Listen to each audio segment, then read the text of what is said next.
Hey, what's going on, guys? This is Daniel, one half of the Kwok Brothers, and welcome to our complimentary owner financing class. And in the next hour to an hour and a half, we're actually going to be uncovering and unraveling a lot of things about what is seller financing, what are the benefits of seller financing, when can it be used, a lot of times why a seller would be incentivized to do seller financing. And we're going to talk about how to negotiate it. What are some questions that we can ask and some things that we can say to incentivize sellers to go with that owner financing route. We're also going to have a very special guest speaker, Mr. Steve Hamilton, who is actually a CPA, and we're going to be talking about the tax aspects of seller financing. And Steve is a very good friend of mine, and he's very much more qualified to be in here sharing with us. Matter of fact, he's one of those CPAs that actually teaches other CPAs for continued education credits. So we have a very, very special treat in having him be included in this class and talking about it. So let's go ahead and get started. And as you guys will see, this class most likely will be sectioned off, talking about different things so that we can organize the content that we share. So the first thing that we're going to cover is, what is seller financing? A lot of people throw that word around a lot. Owner financing, seller financing, contract for deed, and in my home state of Illinois, the legal term owner financing is actually agreement for deed. So we're going to be talking about what exactly is seller financing to kind of start us off. So let's go ahead and talk about what the concept actually is. So typically in a real estate transaction, we have a property. We've got a property, and let's say in this hypothetical situation that it's a 4-unit building, and how many units it is doesn't really matter, but the building is therefore under the seller's ownership and also control, and then we have us, the buyer.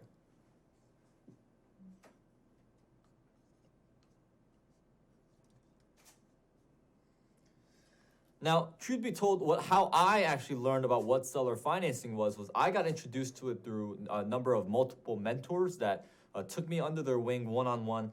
And, for me, owner financing wasn't just this nifty strategy. It's actually something that I had to do. I had no other way to acquire property other than seller financing. Well, why? Because here are my challenges. And with every challenge comes an opportunity. So for me at the time, being 22 years old, 21 years old, when I first started buying properties as an investment, I had no money. And for those of you guys that know our story, you guys know that I actually started out in real estate investing at age 20. I had negative $187 in my bank account when I first started my entrepreneurship journey. And I had multiple maxed out credit cards, and I was really struggling financially. So, at the time, I had no money. I had poor credit because this was around the time where, I was still a college student, and I was taking out a lot of student loans for me to pay for college. And, I had a maxed out credit card, so it was tough. So I had no money. I had poor credit. And, a lot of people were telling me that you needed money to invest in real estate.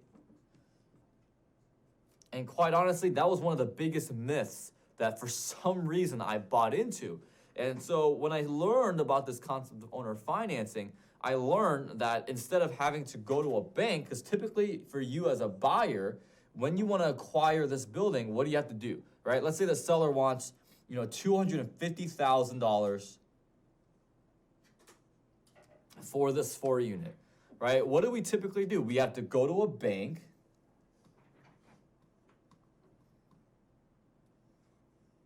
and there's a process, right? And I've been through, I've been long enough in real estate to the point where I've done multiple bank financing deals.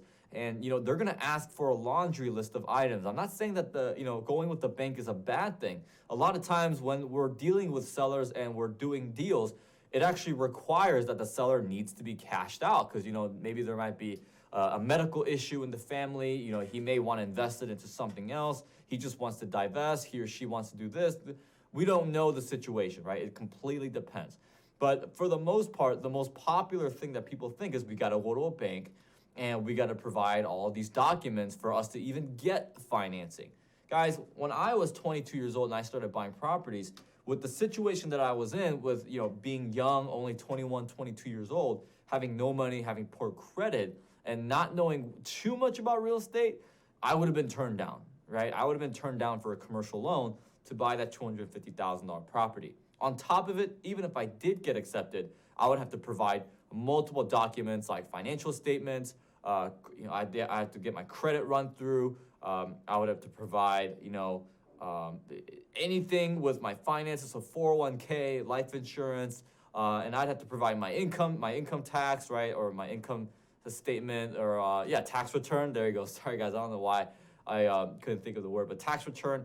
And on top of it, there had to be an appraisal period. There had to have been, all these different things. And typically in the past, when I've done bank financing to buy multifamily buildings, it actually took about an entire month to get the appraisal done, the underwriting done, have them go through my tax return, have them go through all my information. And it was quite the pain in the rear, in all honesty. And because I was not in a position where I could do it, I could not go to the bank. So this option was out, So there was the obstacle. There was the adversity, because typically I get money from the bank and then I give it to the seller to buy the building, right? To get the building under my ownership, under my control. So at the end of the day, I started thinking, well, what could I do? And I started hearing about this concept of owner financing, to where instead of having the bank, I can eliminate the bank, and I can actually have the seller be my bank as well. Now, here's why I like the idea. I like the idea because I knew that the bank was going to make money off of me, right? The bank was going to make money off of me through an interest rate, through down payment, through a lot of different things, right? So even on $1 million property, if that's 4% interest, guys, that's $40,000 a year that the bank would make just for financing me. And for me, I was like, whoa, wait a minute. What if I could give that to the seller, and in exchange, I could acquire property with no money and no credit checks, right? So check this out here, guys. So instead of having to go through a bank, the seller is now my bank. So which means what? I give him a down payment. I give him an interest rate. I give him the loan amount, the loan term. So a 20-year, right, to a 30-year, whatever it may be, whatever you guys want to do, right? And we could draw up a contract for me to obtain control. Now, there's a lot of moving parts to this, right? There's deed exchange and there's title exchange.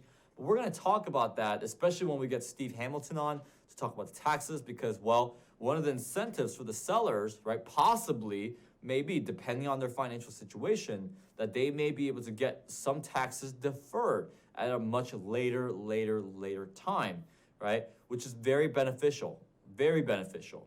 So we're going to go ahead and talk about that later. But in terms of introducing what is seller financing, this is where we have the seller finance us so that way we can go ahead and acquire the property. Now, here's the beauty in seller financing, right? The beauty of it offers flexibility.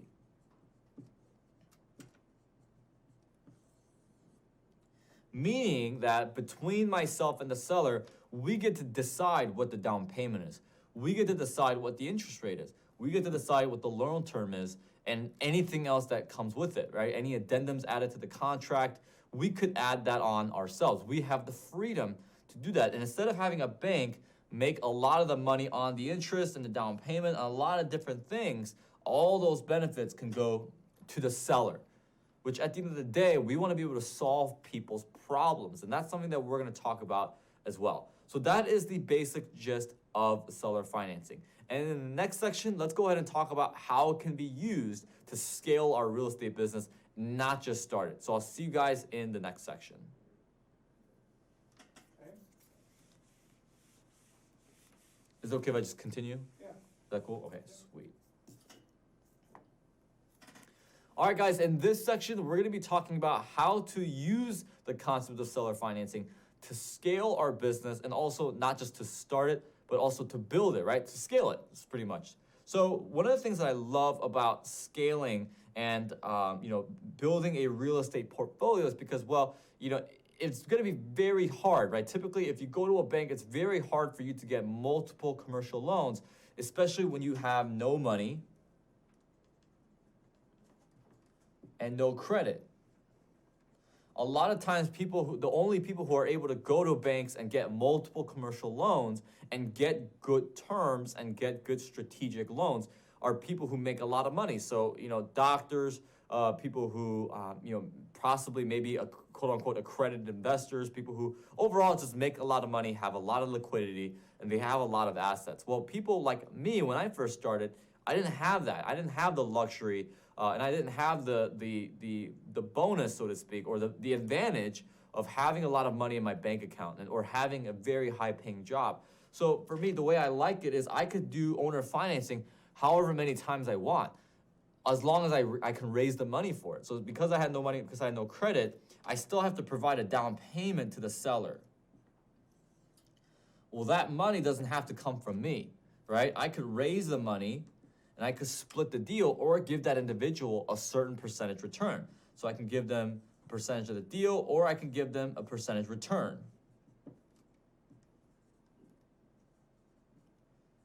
So I'm able to create additional win-win situations for me to be able to build my portfolio, to be able to scale. Now, the beautiful thing about that is when I'm able to raise the money, and I'm also able to find sellers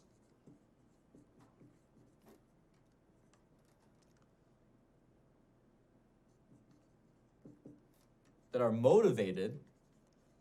And by motivated, I'm talking about them having a lot of reasons to do seller financing. And one of the reasons what we talked about is being able to earn extra income by being the bank, by being able to collect the interest on an annual basis. We talked about how 4% on $1 million, that's $40,000 a year. I mean, $40,000 a year, guys, a lot of times that's an annual salary. So, that is one of the benefits that can benefit the seller when it comes to seller financing. Now, we're going to talk about some more pros and cons here in a second in one of the later sections. But in terms of talking about how to scale our real estate portfolio, because at the end of the day, guys, the game is passive income. If we're able to get passive income by getting multiple properties actually through seller financing and not having to lean on a bank or have to wait for their process, all we have to do is raise the money, or in some scenarios, even use the money we have to be able to attack these buildings. So it's a process that I use quite often. I find the deal.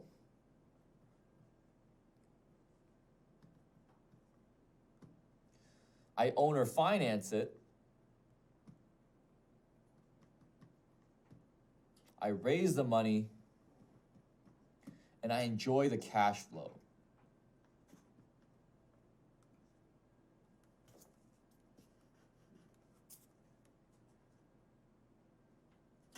So I find the deal, I negotiate the owner financing, I raise the money, and I enjoy the cash flow. Now, here's the beautiful part. If I'm able to use owner financing, what we talked about in the last section, I could introduce the idea of flexibility. When I introduce the idea of flexibility, what can I do to the down payment? I could make it go up or down. Now, guys, I've raised as much as 35% for a deal, and I've also bought a building and closed on it, no money down. I actually bought an 8-unit building, no money down 3 years ago, where I had to bring no money to the closing table, and I never even got my credit checked. The only money that I had to raise was for the construction, but I closed it, no money down from the seller. Now, the reason why it's different is because, well, it depends on the seller. So do you guys see how when we're using owner financing, as opposed to bank financing, with bank financing, all we could really offer is cash to the seller, right? When we're doing owner financing, however, we could actually tailor and we could adjust and really, we could really kind of just, what's the word I'm looking for? We could be flexible, right? We could be flexible towards what the seller's needs are. We could accommodate, there we go. We could accommodate the deal and the contract to what fits the seller the best. So, for example, if the seller has a lot of capital, they have a lot of liquidity, they don't necessarily need the cash, but they want to get rid of the building because there's tenant issues, they don't want to be landlords anymore, Well, we could even do a deal for no money down and an interest rate, and they can just enjoy the passive income.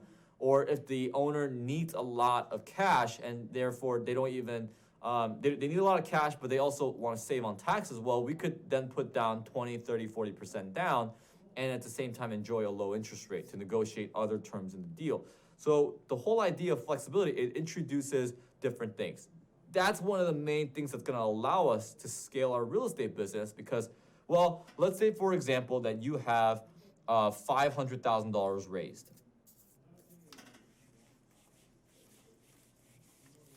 So here's another way, another reason, a way we could scale our real estate business. So let's say that you have an uncle, right? So let's call him Uncle Joe.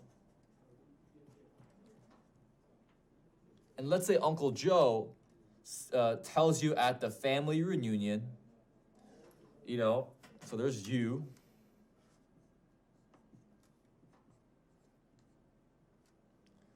Let's say Uncle Joe tells you in the family reunion over a couple hot dogs and maybe some Coke and some not cocaine, right, but the soda, right? That he casually mentions that he's got $500,000 in his bank account that he wants to put towards real estate. Because let's say that Uncle Joe was like, hey, what do you got going on nowadays? And you're like, well, I'm actually investing in real estate. I'm learning. I'm watching this class from these brothers. They're teaching me how to acquire real estate properties. And let's say that because you brought it up, Uncle Joe's like, hey, I have $500,000. Let me know if you want to do anything. So let's say you build that relationship. And let's say there's a bunch of buildings, right? So let's say there's this 20-unit building.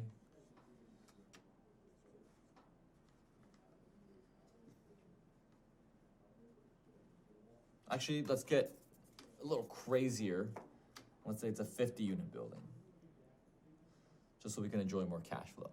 All right, but let's say we got a 50-unit building right here, and let's say that the owner wants $2.5 million.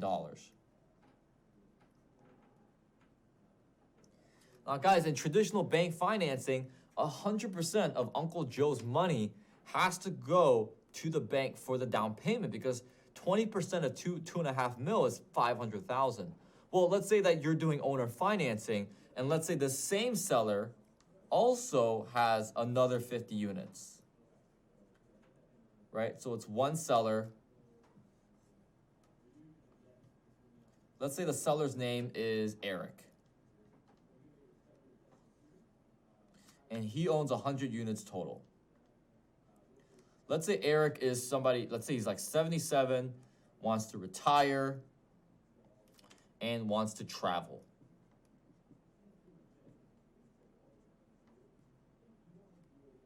Now, would you guys agree that there may be a lot of people like Eric out there? I know for me, I find these guys all the time, especially when I was aggressively buying apartment complexes. In the beginning of my career, there were a lot of people like Eric. I've met Bob, I met Robert, I met Ed, I met, tons of sellers. I met Bill, people were in Eric's shoes who they were a little older, 60, 70, 80 years old. They wanted to retire, they want to travel, they want to continue to get the passive income without having to deal with the problems, right? Without having to deal with the problems, right? Because remember, they're the bank. They're the ones getting that monthly payment every single month. Therefore, it's passive. So let's say you've got 50 units, 50 units. If you and Uncle Joe formed a partnership, a 50-50 partnership, and let's say you guys tied up in an LLC, you guys have a nice little operating agreement, what would happen is you would have to go to a bank and you would have to use all of Uncle Joe's money just to get one of the 50 units. Well, let's say that Eric wants more of the passive income. He doesn't need a whole lot of money right now. Matter of fact, he just wants to get rid of his portfolio, but at the same time, he doesn't want to give it away. He still wants his price. Let's say that he doesn't need a whole lot of money, but he wants to enjoy the passive income, right? Because let's say Eric and his wife, Lisa, or I'm just going to say Nicole, because I actually have friends that's Eric, and he's got a girlfriend named Nicole, right? So shout out to Eric. All right, let's say Eric and, Eric's 77, his wife Nicole, right? Nicole's bugging about selling that building because she wants to travel more. And let's say they want a more passive income. Well, guys, let me ask you this. if you're able to use $500,000 and now you're able to negotiate with seller financing and manipulate and change the down payment, is it possible that we could do 10% down for each building? Therefore, with $2.5 million valuation for each building, we now have to put a down payment of $250,000 each. And we could use the $500,000 to buy 100 units rather than just 50 units. Now, here's what's really cool, right? Because the down payment is lower, that passive income is higher for Eric. So he's getting what he wants, you're getting what you want. Now, you may say, well, Daniel, if the passive income is higher for Eric, I get that's a win for Eric, but wouldn't that hurt us? Doesn't that increase our monthly liability in terms of a debt service? Well, yeah, but that's the beauty of scaling a real estate. That's the business. That's the beauty of finding it, owner financing it, raising the capital and cash flow, right? Yeah, you have a higher income stream, but guess what? You've literally used the same amount of capital to double your income, right? To double that income. And that passive income increase isn't going to be double, right? And when you're talking about a 10% versus a 20% down payment, you're using the beauty of what real estate investing can make possible for you. And you're taking advantage of the word leverage, right? You're leveraging that $500,000 at a greater scale to get 100 units instead of just 50 units. Now, there's dangers in over leveraging certain capital, yes. But when it comes to seller financing, you're not tied to an institution that's sensitive to what's going on in the market. I'm sure you guys can all agree, right? So if you're watching this video at home, feel free to nod with me, right? If you know the fact that a lot of how banks do business depends on what's going on in the market, especially this little thing called monetary policy, right? Monetary policy dictates how the banks lend to me and you. When we're doing seller financing, we are not chained by that concept. We're not tied to that concept. We're completely free and flexible to do business the way it should be done between the buyer and the seller. So hopefully that gave you guys some clarity in terms of talking about scaling a real estate business. Now let's talk about some reasons in the next section as to why a seller may want to do this. So we're going to get deeper into the incentives of what sellers will look for in terms of seller financing. So I'll see you guys in the next section.